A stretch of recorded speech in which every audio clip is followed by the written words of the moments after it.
Hi everyone, my name is Ravi Bista, and in this video I'm going to talk about the first major dose in IELTS Essay. Okay, you might be wondering what that is. Here we go. So, before understanding this, you have to write from the perspective of the examiner. So what does an examiner want from you all? Is when you compose an essay, the first thing that you have to understand is you got to vary your language of expression as much as possible. So how do you do that? There are many ways, but I've come up with 3 ways that is more than enough to fascinate an examiner. Check this out. Use of complex vocabulary. Now, when I say use of complex vocabulary, it does not necessarily mean high-sounding word. It has to be contextual, and it has to be technically correct one. The second is you got to vary your language by use of complex sentence structure, and then use of collocation. All right, let me talk you through what complex vocabulary means. Here we go. Here it says, now look at this sentence. She was very tired after working day and night. Now, if you see this, very tired, instead of saying very tired, it's better to say exhausted. Now check this sentence. She was exhausted working day and night. The second one, the government should give more stress on buying technologies. Instead of saying should give more stress on buying technologies, the better version of it is must emphasize on purchasing technologies. The sentence would be much better and appropriate. Now let's look into the third one. Officials were made to realize their poor work. Instead of made to realize, officials were reprimanded of their poor work. So this means complex vocabulary. Now, you have to pay attention that when it means complex vocabulary, let me give you an example. Don't do this. If I say Smith likes fast food. Now in this sentence, I would not want you to replace word for word, just a synonym. Like for example, it says Mr. Smith likes fast food. Now instead of fast, just don't write quick. You cannot say quick food.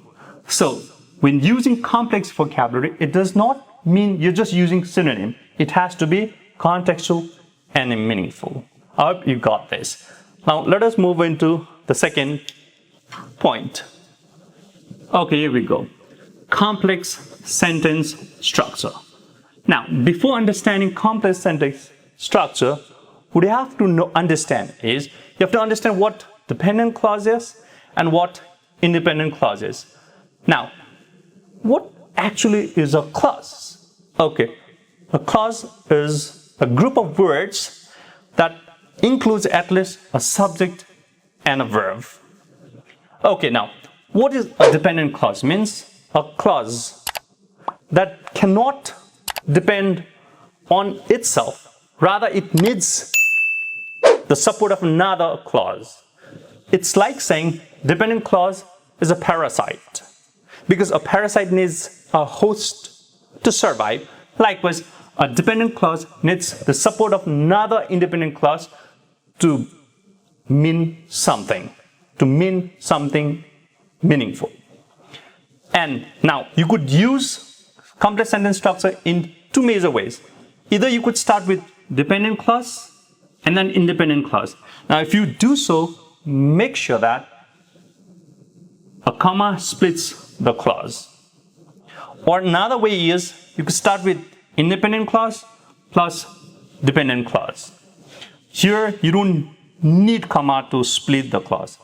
Now a complex sentence does not necessarily or only mean dependent and independent. It could mean dependent clause and 2 another independent clauses as well. Okay, now let us go further. Okay, here we go. Let's check this example. I've given an example of dependent clause, independent clause. Now it says here, despite studying rigorously. Now let's break the sentence. Now if you see this clause, it does not have a complete meaning. It cannot exist on its own. So it needs the support of another sentence, independent clause. Now, if you see this independent clause, Smith could not perform well in the test. Now, this sentence has meaning on its own, whereas this sentence or clause does not have. So, if you combine this, the whole sentence makes a sense. Despite studying rigorously, Smith could not perform well in the test. So, this is a complete sentence, and we have a comma to split two clauses. Okay, now let's check another one. Since Mark got here, he's been a traveling bird. I hope you understood what I mean by this. Now, it starts with despite, since, it could start with because. We also call them as subordinate clause, just for your information. And check this structure. Independent clause plus dependent clause. It says, let's try the same sentence here. Smith could not perform well in the test despite studying rigorously. So you don't have comma to split the clause. Mark has been a traveling bird since he got here. Now this is an example of one independent and one dependent. You could also, once you actually understand this and you can form this, you could try with two other independent clauses. That would even be amazing. Okay, let's move further. Now, the third way of varying your sentence structure or your language of expression is collocation. Now, collocation is actually, it has a very significant essence in writing.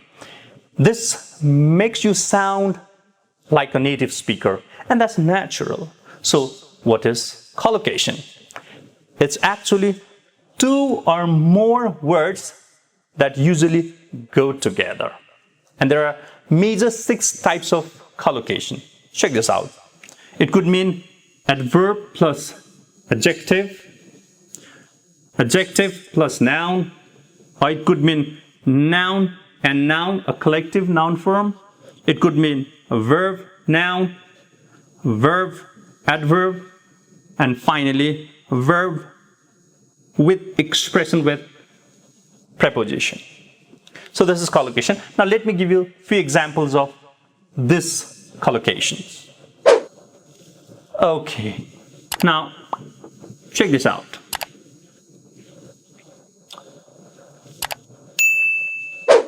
Adverb plus adjective is downright satisfied. Now this is not the right terminology. Instead of saying downright satisfied, you could say completely satisfied. Adjective plus noun, excruciating joy. You would never want to say that.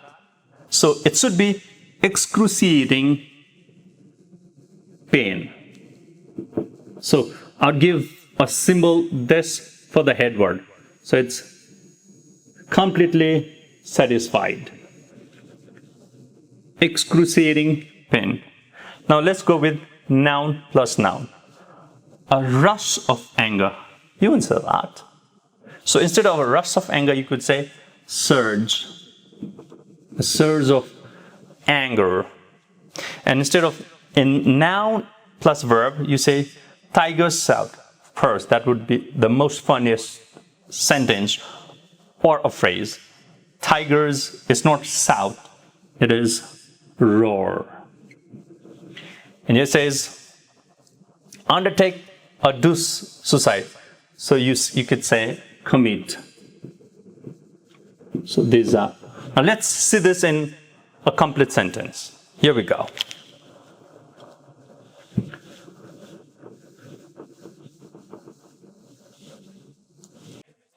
Okay, here we go. Check this out. It says here, the public were completely satisfied, not downright satisfied, with the decision of government on animals' rights. Instead of excruciating joy, Smith was squirming on the field in excruciating pain. Squirming, excruciating pain. And last, noun plus noun. A rush of anger, you don't say a rush of anger. In fact, you say surge of anger. So it says, a surge of anger flooded the city when the government shut down theaters. Okay, now let us recapitulate. Okay, here we go. Once again, when you're composing an essay, you have to again make sure that you got to vary your language of expression in as much possible ways as you can. And you could do this by using complex vocabulary, using complex sentence structure, and using collocation. Now, mind you, collocation is also useful in speaking test. Okay, I hope this video was useful to you all. Until we meet in the next video, I would like to sign off. Hats off, goodbye, and be safe and sound.